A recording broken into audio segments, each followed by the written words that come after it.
নমস্কার বন্ধুরা, রিনা রান্নাঘরে তোমাদের সবাইকে স্বাগতম। আজকেও নতুন একটা রেসিপি নিয়ে চলে এসেছি, নতুন দিনে ট্যাংরা মাছের রেসিপি।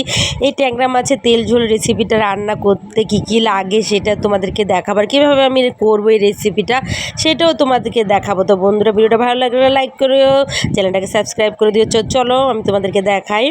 প্রথমত দেখো, আমি কড়াই বসিয়ে দিয়েছি। কড়াই গরম হওয়ার পরে তারপর আমি এখানে দিয়ে দিলাম তেলটা এখন খুব সুন্দর করে ভালো করে গরম করে নেব আমি, নাহলে তো মাছ উঠবে না। আর তোমার ননস্টিকের কড়াইতে মাছ লেগে যাওয়ার তো কোনো কারণেই নেই, কোনো মাছ লাগবেই না। খুব সুন্দর মাছ ভাজা হয় এই কড়াইতে। তো চলো দেখো, আমি নুন হলুদ মাখিয়ে রেখে দিয়েছিলাম ট্যাংরা মাছ, এটা ডিমওয়ালা ট্যাংরা মাছগুলো।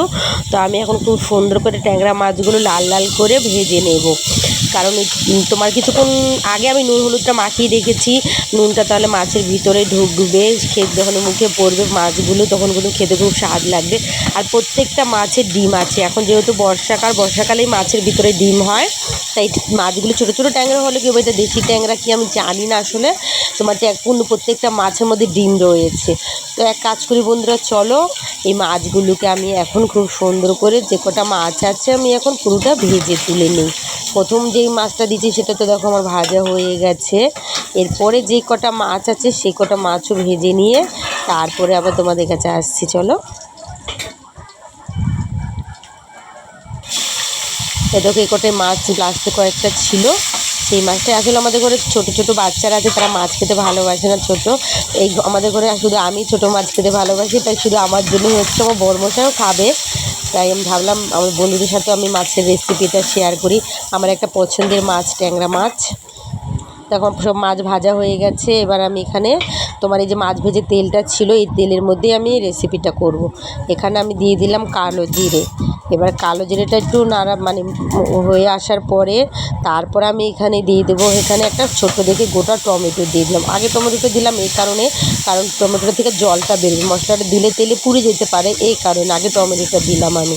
টমেটোটা দেওয়ার পরে এখানে আমি এখন এক এক করে উপকরণ দিয়ে দিচ্ছি। দেখো, প্রথমে তো দিলাম কাঁচা লঙ্কা, স্বাদ অনুযায়ী তোমরা ঝাল ঠিক যেরকম খাও সেই অনুযায়ী তোমরা ঝাল দেবে। তোমার আমি এখানে লঙ্কা মিক্সারে বেটে রেখেছিলাম, সেই লঙ্কা বাটা দিয়ে দিলাম আমি। তারপরে তোমার হলুদ আর হলো কাশ্মীরি লঙ্কার গুঁড়ো একসাথে ছিল, ওই চামচে আমি সেটা দিয়ে দিলাম। তো সেটা দেওয়ার পরে এক চামচ আমি এখানে জিরের গুঁড়ো দিয়ে দিলাম। এবার আমি এখানে কি করব, এই মশলাটাকে ভালো করে একটু জল দিয়ে নাড়াচাড়া করে মশলাটাকে এখন আমি কষাবো। এটা টমেটোটা যতক্ষণ না গলছে ততক্ষণ আমি মশলাটা দিয়ে মশলাটা কষাতে থাকবো।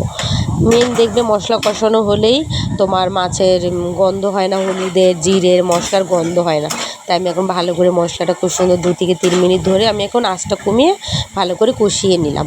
এবার কি করলাম, আমি দেখো ভেজে রাখা মাছটা আমি মশলার মধ্যে দিয়ে দিলাম, হালকাভাবে একটু নেড়ে চেড়ে নেব। নেওয়ার পরে তারপর আমি এখানে এখন জল দিয়ে দেবো। জল আমি বেশি দেবো না, কারণ এই মাছটা আমি তেল ঝোল বলেছি যেহেতু, তাই একটু হালকা জল দেবো এখানে, আমি বেশি জল দেবো না। আমি এই দেখো হালকা জল দিয়ে দিলাম একটুখানি, যেন মাছটা ভালোভাবে সিদ্ধ হয়। তো চলো এবার আমি মাছটাকে ঢেকে দিই। দেখো এটা ঢাকার পরে চলো 2 থেকে 3 মিনিট পর আমি আবার আসবো। দেখো 2 থেকে 3 মিনিট মাছটা ফোটার পরে তোমার আমি নুনটা দেখে নিয়েছিলাম, তখন আমি নুনটা দিইনি, কারণ মাছ মাখানোর সময় আমার নুন বেশি পড়ে গেছিলো। তাই আমি ভাবলাম তখন নুন দিইনি, যদি আরও বেশি লবণ লাগে, এই কারণে আমি পরে নুন দেখে আবার নুনটা আমি স্বাদ অনুযায়ী দিয়ে দিলাম আমি। আমার রেসিপি কিন্তু বন্ধুরা হয়ে এসে দেখতে পাচ্ছ। এখানে আমি এখন ধনেপাতা দেবো। আমি কিছু ধনেপাতা কেটে ভালো করে রেখে দিয়েছিলাম পরিষ্কার করে ধুয়ে, এখন সেই ধনেপাতাটা আমি এখানে দিয়ে দিচ্ছি। ধনেপাতার গন্ধটা তো খুবই ভালো লাগবে, আর মাছের গন্ধটাও কিন্তু খুব সুন্দর বেরিয়েছে। তা বন্ধুরা দেখো আমার রেসিপি তো রেডি, এবার আমি নামাই। চলো দেখো আমার রেসিপি রেডি।